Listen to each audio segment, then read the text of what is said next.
Assalamu Alaikum. Walaikum Assalam. How was your school today? It was good, uncle. How was your work? It was fine, Abu. So, have you finished your homework? Yes, uncle.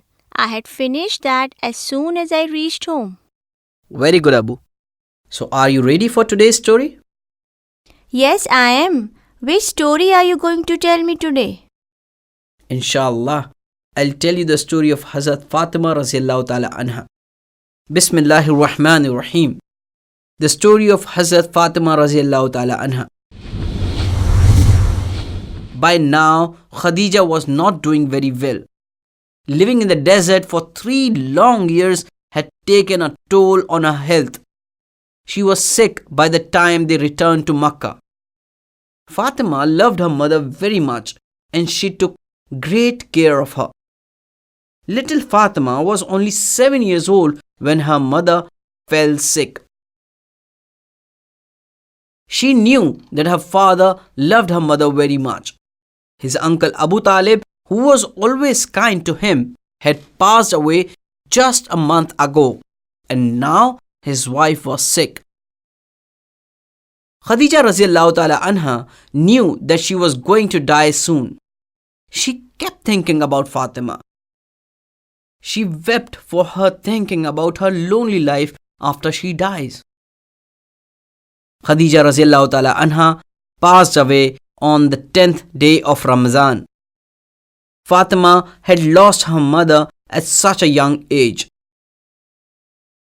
The Prophet had lost 2 most important people in the last few months. He declared that year as the year of sorrow.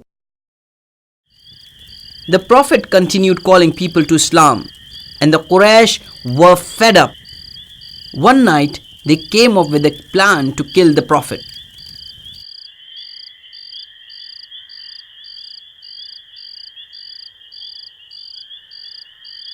They sent their men to kill the Prophet during the night. When the man reached, they saw that the Prophet was not alone inside the house. They knew that the Prophet would come out of his house early in the morning. They decided to wait till next morning to kill the Prophet. Prophet Muhammad sallallahu alaihi wasallam realized the situation and decided to get out of Makkah that night. He asked Ali if he could sleep in his bed to confuse the attackers. "If I sleep in the bed, will it save your life?" asked Ali. The Prophet replied yes, and his nephew readily agreed.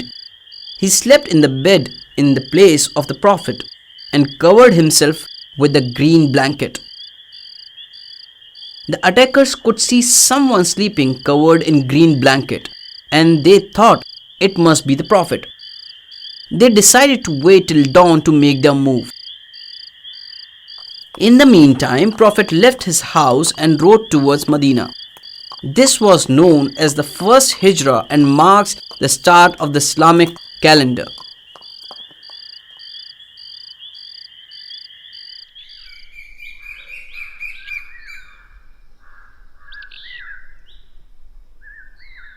When the enemies came into the house the next morning, they were shocked to find Imam Ali in the bed instead of Prophet.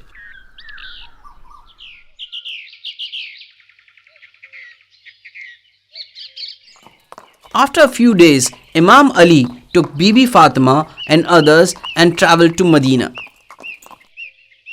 The Prophet, who had already reached Medina, was waiting for them outside the city.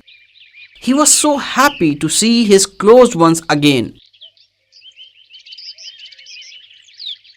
When Bibi Fatima reached the age of 9, many men came forward asking for her hand in marriage.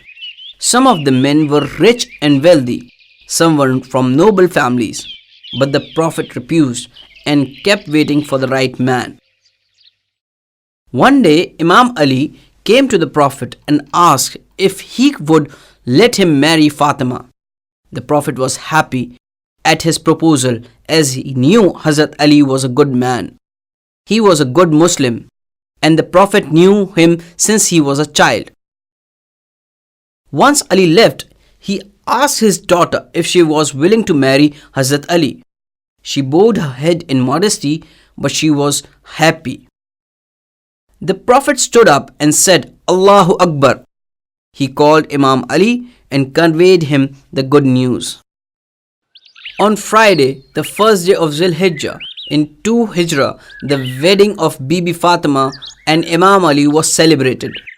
Prophet Muhammad sallallahu alaihi wasallam placed the hand of Fatima in Ali's hand and said, May Allah bless His Messenger's daughter. Ali, this is Fatima.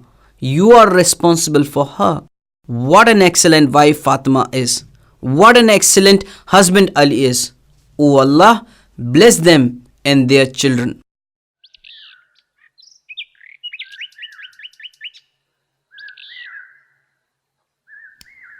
Bibi Fatima now began her role as the wife of Ali.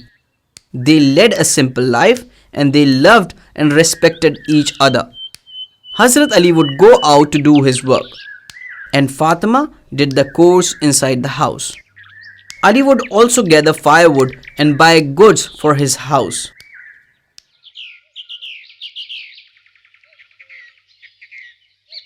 They were happy to share their food and belongings with the poor and needy.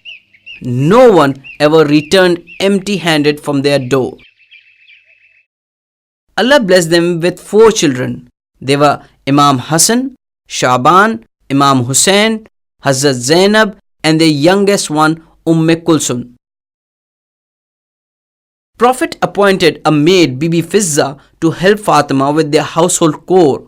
But the Prophet gave them strict instructions. Bibi Fizza was allowed to work on alternate days. Fatima used to do all the work when Bibi Fizza was on leave. Prophet was very fond of his grandchildren and named each of them himself. He would often visit the house of Fatima and played with the kids.